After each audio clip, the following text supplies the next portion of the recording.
À sa sortie en 1996, Super Mario 64 s'est rapidement imposé comme la référence des jeux de plateforme 3D en réussissant l'exploit d'adapter le game design de la célèbre série à un environnement libre et ouvert.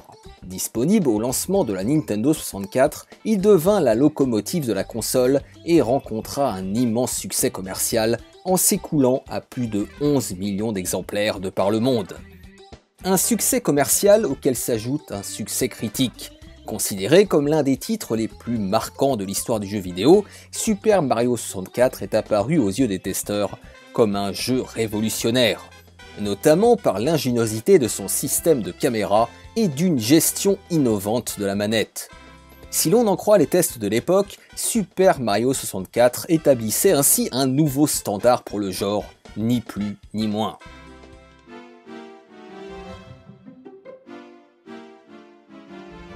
Intérêt 98%. Mario 64 est le meilleur jeu de plateforme du moment. Une jouabilité exemplaire, des niveaux magnifiques, un jeu unique. Avant de voir Mario 64, j'étais sceptique. J'avais peur d'affronter cette fameuse 3D. Mais dès les premiers instants de la partie, la peur cède la place à l'excitation. La prise en main est rapide et très instinctive grâce au pad analogique d'une grande précision et d'une rare efficacité. Intérêt 97%. On ne peut vraiment pas être difficile face à Mario 64. Techniquement unique, la nouvelle histoire du petit père Mario est aussi passionnante. Un jeu vraiment parfait pour les petits, monde naïf, et pour les grands, sensation d'espace, de liberté nouvelle. Hop, tu l'achètes. En résumé, Mario prend du relief et de l'embonpoint dans cet épisode riche en nouveautés. Très beau et très jouable, c'est une valeur sûre. Alors, comment expliquer mon manque d'enthousiasme vis-à-vis de ce titre, objectivement hors norme? Si je reconnaissais évidemment les qualités qui lui sont accolées, je n'arrivais pas à m'y impliquer sérieusement. 25 ans après, j'y retourne, en espérant avoir enfin compris mon erreur. Et je profite de cette vidéo pour vous recommander la boutique Japan Players Collection disponible sur eBay, qui pratique non seulement de bons tarifs, mais propose en plus des jeux en excellent état. Je précise que cette publicité est faite sans contrepartie. Eh oui.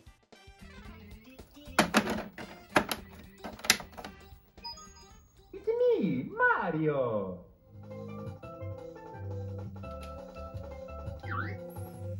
It's me, Mario! Allez, bonjour chers camarades.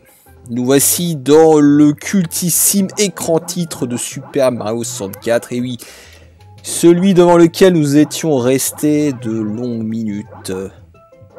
À tâter Mario. À le chatouiller. Bon, allez, plus sérieusement. Nous sommes là pour une séquence nostalgie, mes chers amis. Car oui, ce jour est un grand jour, puisque je m'attaque à un monument du jeu vidéo, un jeu qui transcende les oppositions et les clans. Un jeu qui, pour beaucoup, a redéfini un genre. Un genre qui, certes, lui préexistait, mais qui n'avait jamais atteint un tel degré de maturité. Eh oui. Et pourtant, j'ai honte, car après Super Mario Bros 3, après Super Mario Sunshine, eh bien, je vais critiquer un autre grand jeu, non pas comme vous pourriez le soupçonner dans le but de générer des réactions, du clash, et donc des vues, non, ce n'est pas mon genre, mais dans le but d'échanger avec vous, de débattre, car comme dirait Julien Chiez, nous ne portons pas le même maillot, mais nous partageons la même passion, et oui, c'est ça. Pour simplifier mon avis et pour laisser la place à une possible rédemption, eh bien, je vais me contenter des 3 raisons principales, et même si ce ne sont pas les seules, qui font que je n'ai jamais trop accroché à Super Mario Bros 64, même si encore une fois je reconnais son caractère exceptionnel. Allez, je me dirige dans le fameux château qui n'est autre qu'un immense hub et au travers duquel nous avons accès aux différents niveaux que dis-je, monde. Car oui, après Super Mario World, Nintendo nous pond ici un jeu à la croisée du jeu de plateforme et du jeu d'aventure. Donc pour tous ceux qui ne connaissent pas ce jeu, eh bien voilà comment ça se passe. Nous allons commencer par ce niveau-là. Nous allons battre un boss. Nous allons récupérer une étoile, puis une autre, puis une suivante. Et ensuite, grâce à ces étoiles, nous pourrons débloquer de nouvelles portes et ainsi de suite. Alors je caricature un petit peu, mais c'est ça. Donc un concept simple mais efficace qui fonctionne. Voilà, là je ne le nie pas si vous voulez. Alors première chose, je vais essayer d'être le plus clair possible, le plus synthétique pour pas que ça dure 3 heures. Le jeu est sorti en septembre 1997 en France. Oui, messieurs, dames, il est sorti plus d'1 an après sa sortie japonaise et même américaine, je crois.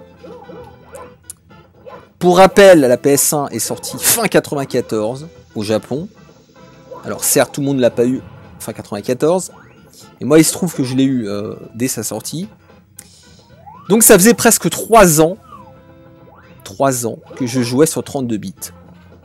Alors ce que je veux dire par là, c'est que, vous voyez, l'effet waouh sur le plan technique, eh bien moi je ne l'ai pas ressenti. Je ne nie pas que le jeu était encore à l'époque globalement plus beau que la moyenne des jeux PS1, faut quand même être sérieux 2 secondes. Malgré la prise RCA, malgré qualité d'image de merde, malgré l'effet de flou, tout ce que vous voulez, c'était un bon jeu. Mais une claque, certainement pas. Certainement pas une claque. En tout cas, j'étais bien loin de la claque que j'ai ressentie quand j'ai joué à Ridge Racer la première fois. Je sais que ça n'a rien à voir, mais là je vous parle de claque technique. Et il est évident que si j'avais découvert Super Mario 64 en 95, j'aurais été sur le cul, bien sûr. Alors je dis pas que j'étais blasé par la 3D, mais disons que pour moi c'était plus devenu un argument comme en 95, vous voyez. Bien sûr, Super Mario Bros 64 savait mieux que n'importe quel jeu exploiter la 3D, et je le reconnais, mais il n'empêche que des jeux d'aventure et de plateforme 3D étaient déjà sortis sur PS1 en 96 et en 97. Pas de ce niveau-là,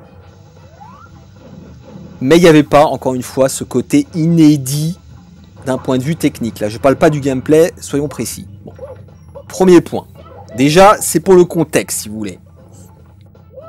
Ensuite, parmi les reproches que je pourrais lui formuler, les autres reproches, même si le premier n'est pas un reproche, en fait. Bordel de merde. Eh bien, j'ai toujours trouvé, tenez-vous bien, son univers peu attractif. Qu'est-ce que je veux dire par là? En fait, le principe de Super Mario Bros 64, vous le connaissez, je l'ai déjà dit, ce sont des niveaux accessibles via un hub, c'est-à-dire le château. Et à part le château, pour le reste, eh ben, j'ai toujours trouvé l'ambiance assez froide, constituée de mondes vides, d'éléments éparses, de pièces rapportées, de plateformes ici ou là, sans trop de cohérence visuelle. Et du coup, je me suis jamais attaché à l'univers de ce jeu, contrairement, et là je vais en choquer certains, à un Crash Bandicoot par exemple, qui n'est certes pas du même niveau, mais où les environnements sont chaleureux, touffus, colorés. Là, c'est très clinique. Vous voyez ce que je veux dire? Ça, vous pouvez pas le nier. C'est quand même dépouillé, globalement. Alors, bien sûr, ça tient au fait que c'est un monde ouvert. Et c'est un petit peu le revers de la médaille. On peut pas lui en vouloir. Donc, un univers qui, moi, perso... Voilà, nonobstant la musique, évidemment, toujours aussi sympathique, m'a jamais trop excité. Et ensuite, alors là c'est le point qui fera probablement le plus débat, Eh bien, je ne trouve pas les contrôles de Super Mario Bros 64 particulièrement précis. Alors attention, attention. Là, il faut être rigoureux dans l'argumentation. Dans l'absolu, je dis ça dans l'absolu parce qu'il est évident que par rapport aux autres jeux de plateforme 3D, Super Mario 64 a été très très longtemps une référence. Mais, je vous dis dans l'absolu, j'ai jamais trouvé le jeu particulièrement agréable à jouer. Tout simplement parce que déjà le genre plateforme 3D, c'est pas mon genre préféré. Et c'est pour ça que, vous voyez, Crash Bandicoot, on peut lui reprocher tout ce qu'on veut. Mais du fait que le personnage soit sur des rails, eh bien, je trouve globalement le gameplay assez accessible. Là, Mario 64 demande un vrai apprentissage. Et là, je trouve qu'il y a un vrai malentendu, ou peut-être une hypocrisie avec Mario 64, c'est que, un petit peu le même qu'avec Super Mario Sunshine, même si, que les choses soient claires, je trouve Mario 64 100 fois meilleur que Super Mario Sunshine, hein, ça là-dessus, il n'y a pas photo. Eh bien, c'est que il demande un sacré apprentissage pour être maîtrisé. Et j'en veux pour preuve, et vous avez dû le voir en introduction, la liste des commandes de ce jeu. Elle est monumentale, alors c'est une vraie qualité. Mais je veux dire, c'est pas un jeu qu'on apprivoise comme ça très rapidement. On est très loin, ce que je veux dire par là, c'est qu'on est très loin des anciens Mario, vous voyez. Les anciens Mario pouvaient être exigeants en termes de timing, en termes de difficulté. Mais le gameplay, on le comprend en 5 minutes, vous voyez. Là, c'est pas du tout le cas. Je vais parler de la caméra, parce que la caméra, pareil, dans l'absolu, je la trouve pas très agréable non plus, puisqu'on va la diriger grâce aux 4 boutons, là, les boutons jaunes. C'est évidemment bien mieux que ce qu'on a connu à l'époque, mais est-ce que dans l'absolu, ça rend le jeu particulièrement précis dans ses contrôles? Non. Et là, j'essaye de m'extraire encore une fois du fait que ce soit un jeu 3D. Parce qu'à la limite, maintenant, je m'en fous complètement. À l'époque, la 3D était un argument. Aujourd'hui, je suis désolé de le dire, enfin, pour moi, c'est limite devenu un repoussoir. Donc, si vous voulez, le côté waouh technique, je l'ai dit, je l'avais pas. Je l'avais quasiment plus. Donc, pour moi, ce que je voulais, c'était des contrôles précis, comme dans les anciens Mario. Et je suis désolé de le dire, personne ne peut nier que les contrôles des anciens Mario, World, 3, USA, tout ce que vous voulez, sont plus précis que ceux de Super Mario 64. Je veux dire... Et ce qui n'empêche pas qu'on puisse le maîtriser à la perfection, il suffit de voir les speedrunners. Mais il y a beaucoup plus d'incertitude du fait de cette putain de caméra. Évidemment. Qui va le nier ?